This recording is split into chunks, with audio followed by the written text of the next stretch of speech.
ఆంధ్రప్రదేశ్ రాజకీయాల్లో బీజేపీ అవసరార్థం వాడుకుని వదిలేసే వైఖరి కొత్త చర్చకు దారితీస్తోంది.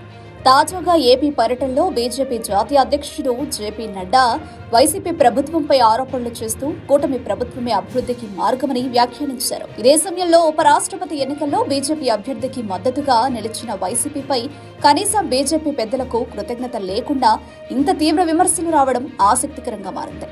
రాజకీయ వర్గాల్లో ఇది మోసపూరిత రిటర్న్ గిఫ్ట్ అంటూ చర్చ సాగుతోంది.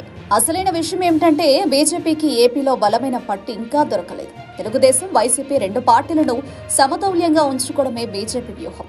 ఒకదాన్ని పూర్తిగా బలహీనపరచడం బీజేపీకి అనుకూలం కాదని కేంద్రం భావిస్తోంది. చంద్రబాబు ముందు చూపుతో వైసీపీ నేతలను బీజేపీలోకి పంపే అవకాశాన్ని నిరాకరించగా బీజేపీ కూడా జాగ్రత్తగానే అడుగులు వేస్తోంది. ఏపీలో బీజేపీ స్వతంత్రంగా ఎదిగే స్థాయికి చేరే వరకు వైసీపీ, టీడీపీ రెండూ అవసరమేనని కేంద్రం లెక్కలు వేసుకుంటుంది. అందువల్ల రిటర్న్ గిఫ్ట్ అనేది కేవలం రాజకీయ వర్గాల ఊహ మాత్రమే. నిజానికి బీజేపీ వ్యూహం రెండు ప్రధాన పార్టీలను నిలబెట్టి తాను స్థిరపడే సమయాన్ని దక్కించుకోవడమే.